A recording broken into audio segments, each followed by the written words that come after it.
Hello friends, welcome to my channel Kritihas. আজ আমরা যে টপিক নিয়ে আলোচনা করব সেটা হচ্ছে বৈদিক যুগে বর্ণ ব্যবস্থার পরিচয় দাও। সূচনা। বহিরাগত আর্যরা ভারতে বসতি বিস্তারের পরবর্তীকালে এখানকার স্থানীয় অনার্যদের থেকে নিজেদের ব্যবধান স্পষ্ট করার উদ্দেশ্যে বর্ণপ্রথার প্রচলন করে। এই বর্ণপ্রথাই সমাজে জাতিপ্রথার ভিত্তিভূমি রচনা করে। 1 নম্বর পয়েন্ট, চতুর্বর্ণের পরিচিতি। সাধারণভাবে বর্ণ বলতে বৈদিক সমাজের চতুর্বর্ণকে বোঝানো হয়। বৈদিক সমাজ 4টি বর্ণে বিভক্ত ছিল। এগুলি হলো ব্রাহ্মণ, ক্ষত্রিয়, বৈশ্য ও শূদ্র। ঋগ্বেদের পুরুষসূত্রে বলা হয়েছে যে একটি আদর্শ সমাজ ব্যবস্থা গড়ে তোলার উদ্দেশ্যে সৃষ্টিকর্তা ব্রয়া নিজের দেহের বিভিন্ন অংশ থেকে এই 4টি বর্ণের সৃষ্টি করেছেন।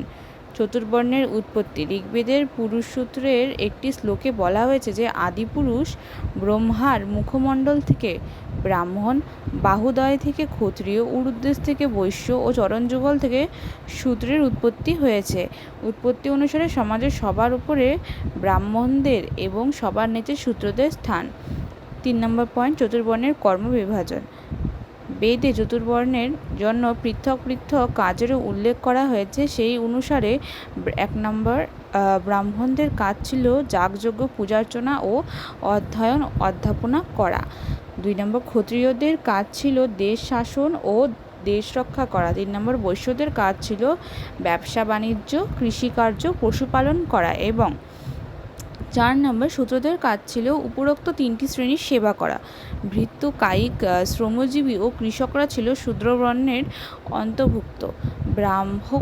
ব্রাহ্মণ হবে ওটা, ঠিক আছে। ব্রাহ্মণ, ক্ষত্রিয়, বৈশ্যরা উপবিধ ধারণ করতেন এবং এই সংস্কারকে তাদের দ্বিতীয় জন্ম বলে মনে করা হতো। এর জন্য তারা দ্বিজ নামে পরিচিত হতেন।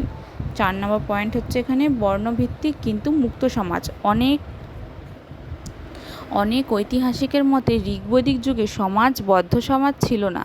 এক বর্ণ থেকে তখন অন্য বর্ণে যাওয়া যেত। অধ্যাপক বোটোমোর বলেছেন যে এক বর্ণ থেকে অন্য বর্ণে যাওয়ার সুযোগ সকলেরই ছিল। নিম্নবর্ণের কোনো ব্যক্তি তার যোগ্যতার প্রমাণ দিতে পারলে উচ্চ বর্ণের উন্নীত হতে পারত।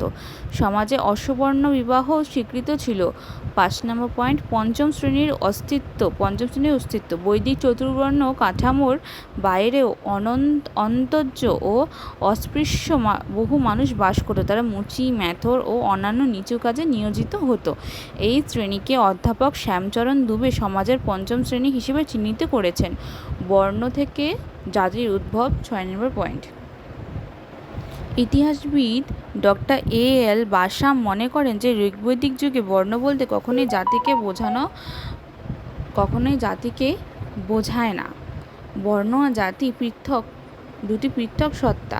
বৈদিক যুগে প্রথম দিকে চতুর্বর্ণকে ভিত্তি করে অল্প কয়েকটি জনগোষ্ঠীর অস্তিত্ব থাকলেও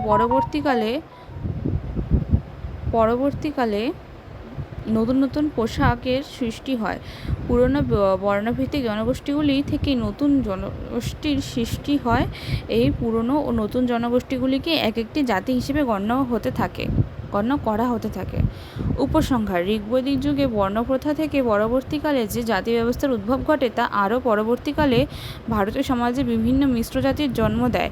ফলে বৈদিক সমাজে চতুর্বর্ণ প্রথার বিশুদ্ধতা পরিবর্তে বিভিন্ন যুগে লোপ পায় এবং তা ক্রমে জাতিগত সম্মানে পথপ্রস্ত করে।